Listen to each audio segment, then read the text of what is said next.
Saya mengutip bagian dari percakapan netizen atas status saya di Facebook soal pandemi COVID-19 pada bulan Maret 2020.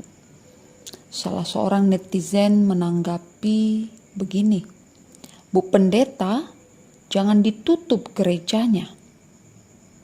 Saya menilai pernyataan beliau ini merupakan ketidaksetujuan dilaksanakannya ibadah minggu dialihkan di rumah. Saya menjawabnya, "Oh iya Pak, gereja tidak ditutup tetapi ibadah minggu dalam bentuk persekutuan jemaat dialihkan di rumah masing-masing keluarga." Saudara-saudari, sejak diberlakukan sosial dan physical distancing di Indonesia kepada masyarakat dan di tempat-tempat umum termasuk gedung gereja, hal ini sungguh menggelisahkan seluruh umat Kristiani di seluruh Indonesia termasuk kita di Nias. Gereja merupakan tempat yang kudus bagi orang percaya kepada Kristus. Mesti berkumpul orang percaya setiap minggunya di situ. Gereja adalah tempat untuk bersaksi, ada pujian dan penyembahan, bahkan dikumpulkan persembahan dan didoakan untuk pelayanan gerejawi. Ibadah di rumah seolah-olah tidak kudus karena tidak ada mimbar, altar, dan peralatan ibadah serta tidak ada para pelayan yang menggunakan pakaian pelayanannya, stola atau jas dan jubah. Ibadah di gedung gereja memang sudah sekian ratus tahun hal ini sudah terbiasa. Tetapi tiba-tiba di awal tahun ini justru orang Kristen di dalam tanda petik untuk sementara waktu dibatasi untuk beribadah di gereja. Bagi kita orang Nias yang Kristen tentunya bukan hal yang baru beribadah di rumah. Sebuah tradisi warisan misionaris di Nias bahwa setiap rumah tangga atau keluarga di pagi hari sebelum melakukan aktivitas melakukan ibadah. Ada nyanyian gerejawi, membaca Alkitab dan berdoa. Dan demikian juga pada malam hari sebelum tidur, semua anggota keluarga berkumpul kembali beribadah juga dengan nyanyian gerejawi, baca Alkitab, dan berdoa. Sehingga rutinitas ibadah keluarga tersebut menjadi alasan bahwa ibadah minggu di rumah tidak mengandung makna persekutuan sebagai orang yang sungguh-sungguh percaya atau orang Kristen. Saudara-saudari dalam Kristus, perikop dari surat Ibrani ini ayat 19 sampai ayat yang ke-25 berbicara tentang makna dari sebuah persekutuan dalam Kristus. Persekutuan merupakan undangan untuk berjumpa antara umat dengan Allah. Allah yang mengundang umat, Allah melalui Kristus telah membuka jalan yang baru dan yang hidup bagi umat sehingga ada keberanian untuk menghadap Dia. Sebagaimana yang tertulis di ayat 22. Persekutuan ini terus berlangsung sampai saat ini. Setiap waktu dan tempat umat percaya dapat menghadap Allah melalui pertemuan bersama, kebaktian secara rutin oleh orang-orang percaya untuk berkumpul bersama, belajar bersama, dan itulah persekutuan yang ditekankan pada ayat 25 dalam perikop ini. Persekutuan merupakan tanggung jawab bersama sebagai orang-orang percaya kepada Allah. Pola persekutuan seperti di sinagoge ada pengaruh besar terhadap pola ibadah umat Kristen melalui penggunaan gereja.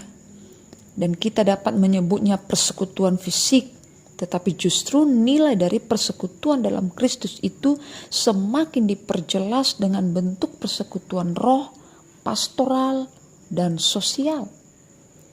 Pada kondisi pandemi COVID-19 ini tidak memungkinkan menggunakan gereja untuk bersekutu. Persekutuan secara fisik dengan orang-orang percaya lainnya tidak dimungkinkan karena menjaga fisikal dan social distancing. Ini yang perlu dipahami melalui nats khotbah ini, bahwa justru tempat tidak membatasi adanya pertemuan bersama dan kebaktian bagi orang-orang percaya. Justru semakin kita disadarkan untuk memahami dengan tepat seperti apa persekutuan yang sebenarnya dapat dilakukan oleh orang percaya saat ini. Salah satu contoh di BNKP melaksanakan persekutuan yang disebut ibadah dilaksanakan secara rutin pada hari Minggu dan ibadah kategorial terjadwal. Namun karena pandemi COVID-19, ibadah Minggu dialihkan di rumah masing-masing warga jemaat. Jika selama ini ibadah tersebut dilakukan bersama sesama orang percaya, tetapi kali ini dilakukan bersama keluarga inti. Di keluarga dapat melakukan seperti yang dilakukan di gereja. Bahkan semua anggota keluarga, orang tua dan anak-anak dapat mengambil bagian. Ada perannya dalam ibadah tersebut. Persekutuan keluarga ini justru menjadi strategi mengakarkan iman masing-masing anggota keluarga dalam menghadapi tantangan zaman saat ini. Sebelum pandemi COVID-19 ini banyak keluhan orang tua tidak ada waktu di keluarganya apalagi berdoa bersama. Maka persekutuan keluarga yang dilaksanakan di minggu-minggu yang sudah dilalui dan ke depan ini ibadah minggu di rumah merupakan kesempatan memulihkan kehidupan keluarga. Saudara-saudari, selain persekutuan secara fisik, juga ada persekutuan yang berfungsi secara pastoral. Dalam perikop ini digunakan kata marilah kita dan saling. Kata-kata tersebut memiliki arti anjuran bahwa di antara orang percaya terwujud saling memperhatikan, saling mendorong atau memotivasi. Seperti yang tertulis di ayat 24 dan saling menasehati di ayat yang ke-25. Saat pandemi COVID-19 ini sangat dibutuhkan pelayanan yang bersifat pastoral. Hal ini dapat dilakukan setiap waktu melalui komunikasi langsung menggunakan teknologi, yaitu handphone, WhatsApp, Messenger, SMS, bahkan penyampaian khotbah yang meliputi nasihat, pengajaran, dan penguatan iman warga jemaat dengan cara live streaming. Pada umumnya ini tentu dilakukan di kota. Dan juga membagi lembaran khotbah atau dikunjungi oleh para pelayan bagi warga yang tidak dapat membaca atau para lansia serta yang berkebutuhan khusus.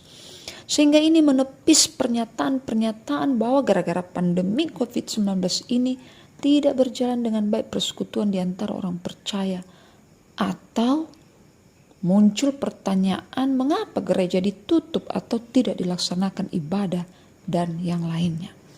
Jika selama ini yang dipahami dan yang sering dilakukan hanya persekutuan secara fisik, tetapi saatnya kita melihat bahwa ada persekutuan lainnya, yaitu persekutuan roh melalui pola pelayanan yang beragam dan kreatif. Yang penting adalah terasa perjumpaan umat Allah dalam pelayanan tersebut. Umat disapa dan dikuatkan oleh kuasa firman Tuhan dalam kehidupan dengan baik. Dan ada juga bentuk persekutuan lainnya adalah persekutuan berbasis sosial, yaitu berbuat kasih dan melakukan pekerjaan baik. Ayat 24, seperti berdiakonia karitatif dan transformatif yang saat ini sedang maraknya ditujukan baik pada orang terpapar dan berdampak pandemi COVID-19 ini. Saudara-saudara, sebagaimana kita tahu bahwa di Nias memang yang terpapar ada, walau jumlahnya tidak terlalu banyak dan telah sembuh. Namun yang berdampak justru jumlahnya cukup tinggi. Mereka yang berdampak tersebut adalah kaum yang ekonomi lemah sebelum wabah COVID-19 ini. Juga yang terganggu perekonomiannya karena hasil tanaman atau kebun ternak tidak dapat diuangkan dan menurunnya harga hasil pertanian. Ditambah lagi mereka yang kembali dari luar Nias karena diberhentikan sementara dari perusahaan dan pabrik di mana mereka bekerja selama ini. Tentunya sebagai orang percaya kita memiliki rasa tanggung jawab bersama atas keadaan ini. Di manakah gereja? Di manakah persekutuan di dalam Kristus itu? Seperti yang dilakukan di Sinode BNKP, memulainya dengan memberi surat edaran kepada seluruh warga jemaatnya untuk menggugah warga jemaat untuk melakukan aksi panggilan dan solidaritas, baik dalam bentuk dana dan makanan pokok. Dana dan bahan yang terkumpul ini dibagi menurut wilayah pelayanan resort di BNKP, dan selanjutnya resort diharapkan untuk melipat gandakan, mengumpulkan dana atau bahan pokok yang diberikan kepada yang terdampak dan sangat membutuhkan. Persekutuan sosial ini juga seperti yang dilakukan oleh GKJ Manahan di Solo. Ini saya lihat di medsos, di FB.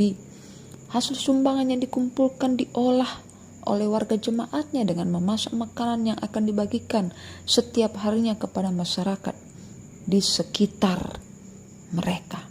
Ada juga yang dilakukan oleh salah satu gereja di Manado, gereja Gemim, bahwa hasil tanaman atau kebun dikumpulkan dan dibagikan kepada warga jemaat dan masyarakat yang membutuhkan. Saya menilai semua ini adalah buah persekutuan yang nyata dalam mengasihi dan dalam pekerjaan baik. Saudara-saudari dalam Kristus, tentu hal yang penting yang kita jadikan perenungan, persekutuan kita dalam Kristus seharusnya dipahami lebih luas, bukan justru dibatasi oleh ruang dan waktu. Persekutuan bersama dan berkumpul itu membuahkan nilai yang memberi makna perjumpaan Allah dengan umatnya, apalagi di tengah-tengah krisis saat ini. Persekutuan kita sedang diuji. Persekutuan kita sebagai milik Kristus dan yang telah satu dalam Kristus mesti nyata dan terasa saat ini. Sejauh manakah kehadiran kita sebagai gereja yang adalah persekutuan yang telah disatukan dalam roh antara Allah dan kita serta sesama? Persekutuan yang didasarkan pada kasih Kristus itu yang menjadi penguatan kita. Kekuatan kita sebagai orang percaya adalah pengharapan. Sebagaimana kata bijak dari Martin Luther, semua hal yang dilakukan di dunia ini dilakukan dengan harapan. Yang kedua, Allah telah mengasihi kita melalui penyelamatan di dalam Kristus, bukan dengan emas atau perak, melainkan dengan darahnya yang kudus dan tak ternilai harganya, yang dicurahkan dalam penderitaan dan kematiannya yang tak berdosa. Allah adalah kasih. Ini adalah identitas Allah. Identitas kita adalah mengasihi karena kita telah satu dalam Kristus. Identitas kita sebagai orang percaya juga adalah berbuat kasih dalam pekerjaan baik tanpa jemu-jemu. Maka seharusnya buah yang nyata dari persekutuan itu adalah meneruskan kasih itu kepada semua orang. Keyakinan kita bahwa karena kita telah satu dalam Kristus, sesulit apapun kehidupan ini, kita tetap dalam persekutuan bersama Dia. Persekutuan kita sebagai orang percaya kiranya diwujudkan oleh karena Dia dan kepada Dia. Soli Deo Gloria. Tuhan memberkati kita. Amin.